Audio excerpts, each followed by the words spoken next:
Hello, Conan Horrors here with another episode of Challenge Craft, where the challenges are crafty and the crafts are always challenging. Unless said crafts are, of course, cutting paper out of, or cutting out shapes from paper. Anyway, it is time to get started on the first challenge. First challenge has been made and is ready to be read, and I totally read it or something, so yep, there you go. Anyway, I'm going to greedily take my things and go. I don't want to waste any time at all. In fact, I need redstone. I got redstone. I need sticks for my redstone. And I need more of the red stuff. More of the red stuff. Now, I have plenty of red stuff in my shop, so I'll head over there, and then I'm going to pop in to my place. Oh, hey, I'm the first on the list. Cool. So, I'll be right back. Alright, here I am over my area. And, you know what I don't have that I really desperately need? A ladder. Oh boy. There's no way I'm going to be able to get back up here without a ladder. But, I have the perfect idea for what I want to do. And what I want to do... Well, okay. So do you remember those old cartoons where you had... they were set in like Nevada or Utah or something. I think they were the Wile E. Coyote and Roadrunner. And they would get on these railroads, and they'd have to make snap decisions very quickly to change the layout of the road or the railroad using levers, right? As they're going past really quickly, they have to change the road with those levers. Well, I want to do something like that. And the problem is I can't use levers. I can't use levers because levers cannot be reset. I want a railroad that resets itself every time that you go through it. To use levers would undermine that, because I'd have to come through and reset all the levers. So what I'm going to do instead is I think I'm going to use buttons. Now that's going to require a little bit of testing to make sure that the buttons can be hit as you're going through. And I don't want the player to be going on this wild changing railroad, but rather some cargo needs to be doing it. I'm losing red clay. What can I toss? It's not like I can take it home anyway. So I have a hopper. Oh, of course, I can combine these in my inventory and just leave it there.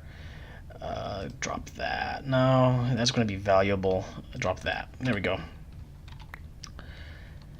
Okay, so anyway, I'm going to keep digging this out until I get to the bottom, and I'll meet you there.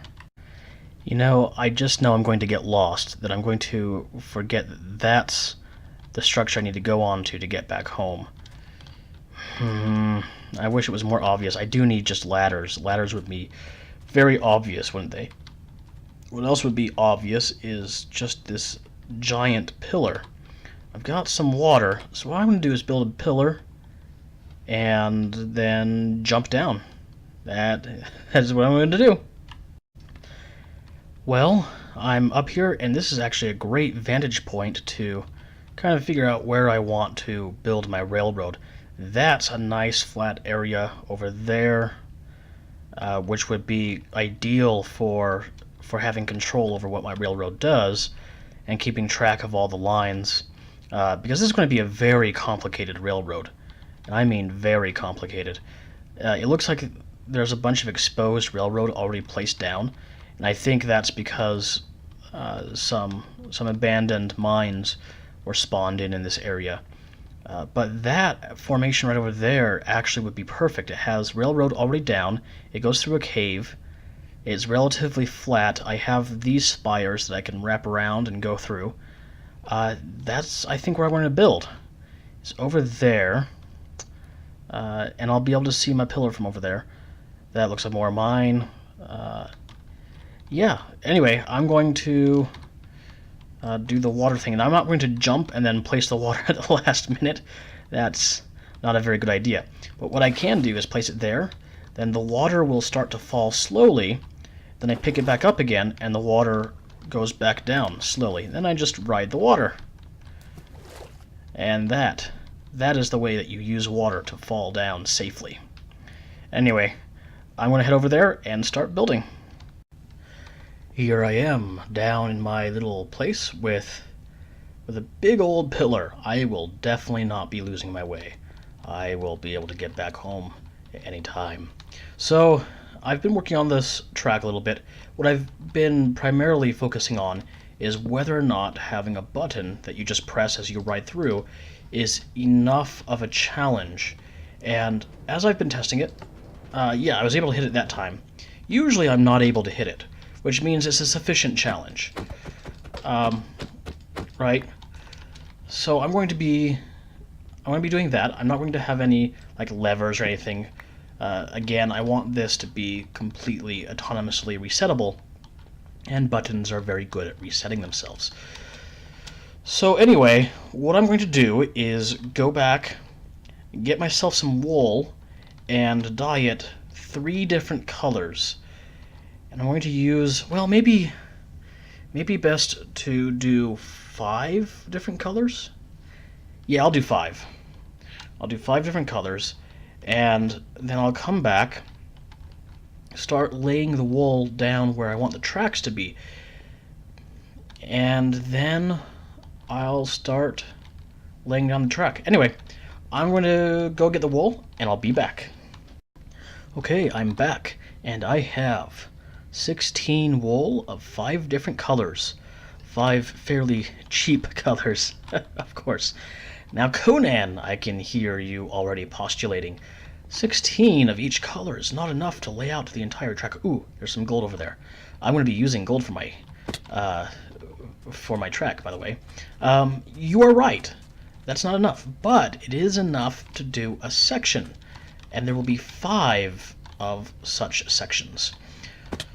So what I can do is lay out the wool for a section, then lay down the track, pulling up the wool, then lay down the wool for the next section, and then lay down the track. So why even do the wool in the first place? Why not just lay down the track? Well, here's why. All right, I have 2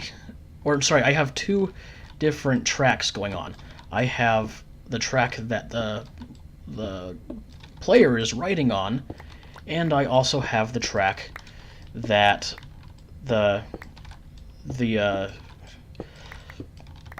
excuse me. I also have the track that the hopper is going to be riding on.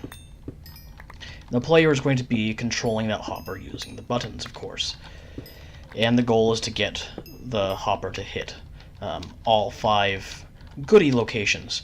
So, yeah, I'm going to have 5 sections. Each section is going to have a goodie location, which means there's going to be 5 different buttons, which means there's going to be 5 opportunities for the player to hit a button to get the hopper to go in a different direction and to pick up the goodie instead of going where it would normally want to. The reason I need to plan it out is because if one track is longer than the other, then, say that the player's track is longer than the first track, the hopper track, then that means that the player will end up behind the hopper and won't be able to act in time. So they need to be able to sync up. They need to take up the exact same number of track spaces, I guess you would call them. Anyway, I'm just pulling up some coal right now so that I can cook my gold, or smelt my gold, I guess. And I want to do that because the idea is that at the end of my track, if you collect all 5 goodies, then you'll be able to use those goodies as keys to unlock a block of gold, which you can then keep. It is yours to have and to do with what you will. assuming that that's okay with the Games Master because this gold is being found outside of my area. But I can find gold in my area, so yeah, it's actually not a problem at all. Okay, anyway, I'm going to start laying down plans and get the first section of the track going. Alright, cool. Well, I have my first section set up. The player will start on this white wool, and the hopper will start on this yellow wool.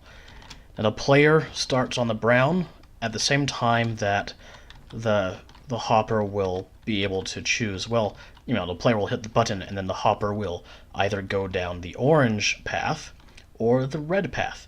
The red path is the path you don't want it to go down, and the orange path will be the one that leads to a nice goodie down underneath where it'll be hidden and it'll emerge with the goodie. So I need to lay down the track, put down a chest, and fill it with some sort of goodie, probably a stick. That did not yield a stick. That one did. Alright, I'll put a stick in it, in the chest, and see if the hopper emerges with that stick. So I'm going to do that. Yes, I need to figure out where I'm going to lay the powered rails. They're going to be every 8, I think. So, yeah, that is going to be a powered rail, but it's not going to be powered until the player presses the button to start. So 1, 2, 3, 4, 5, 6, 7, 8. What I can do is power this block from underneath. That way the player doesn't see it, and then they can... Yeah, so it'll power that block, which should power the powered rail through induction, right? Correct! Hallelujah! Alright, I'm going to get this all done and see if it works. Alright, I have the first bit done, and it took a lot longer than I expected. But that's to be expected of Minecraft. Anyway, if everything works the way it should, the minecart, no matter which path it goes, should end up right here at the same time that I end up right here. So I'm going to test it. I'm not going to press the button to get it to change direction. I'm just going to let it go on the path that it shouldn't go on, or that we don't want it to go on, rather, and make sure that it gets there at the same time. So here we go.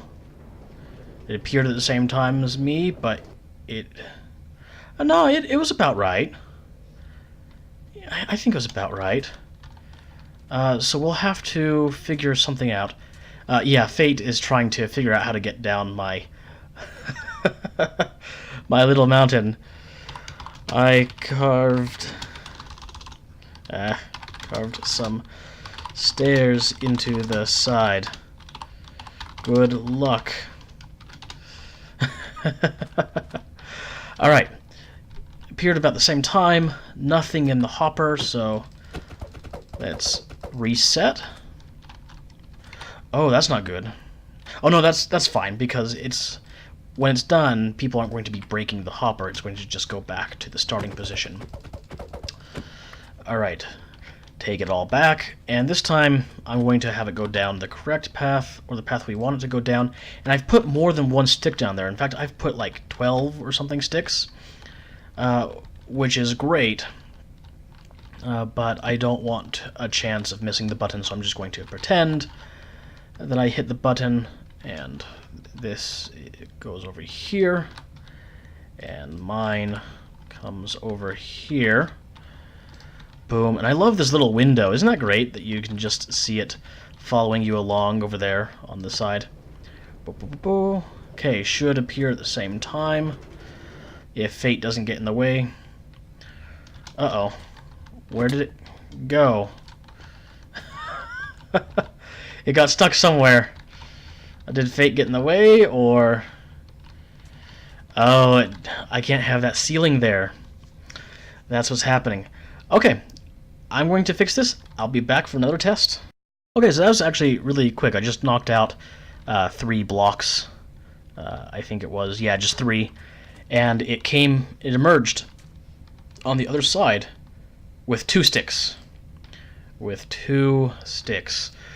Alright, that means it's going to be getting doublesies, which is not something that I want. Well, that may have been an artifact of how slow it was going. So let's put the sticks back in and try this again. Again, I want to test, make sure that it goes at the same speed as me, arrives at the same time, and that it picks up only one stick. Don't want it giving doublesies to anybody. Alright, second test underway. Rebuild it, let's go. Onward ho! That goes there. This goes here. Let's ride. Same time-ish, more or less. It appears before I do, which is no good. But one stick. That's good. That's very good. Okay. About this whole arriving before me business, though. That's got me really concerned. And I don't know if that's just because it comes down and then goes up, or what. You'll notice that no matter which path it goes, it ends up below me, which means it's picking up speed from an extra bit of fall. So, yeah, I don't know how that's going to work. Anyway, I've been working on this for a really long time. Believe it or not, this has actually taken me 3 days worth of recording, and I need to get an episode out. So I'm going to leave it here and keep working on it come tomorrow, but I'm going to finish up, start doing the editing, and get this uploaded. Until next episode, I'm Conan, and have fun.